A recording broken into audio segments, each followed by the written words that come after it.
Saudi अरब में सबसे लंबा समंदरी पुल इफ्तिताह कर दिया गया है। सऊदी प्रेस एजेंसी के मुताबिक बहर अहमर की मगरबी साहिल को जजीरा शोर से मिलाने वाले तवील तरीन समंदरी पुल को खोल दिया गया है।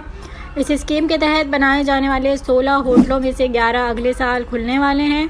कंपनी का कहना है कि मदर्स आइलैंड्स पर 85 से ज़ायद बीच बंगले और तैरते बंगले मुकम्मल हो चुके हैं और जज़ायर पर 2 बड़े रिजॉर्ट्स बनाए जाएंगे।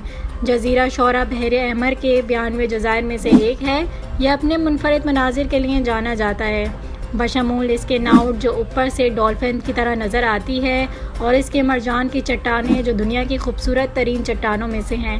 बहर अहमर सेंट रेजिसी रिजॉर्ट उम्हार जज़ायर पर कायम किया जाना है, जिसके करीब एक रिटर्न कार्ल्टन रिजॉर्ट तामीर किया जाएगा।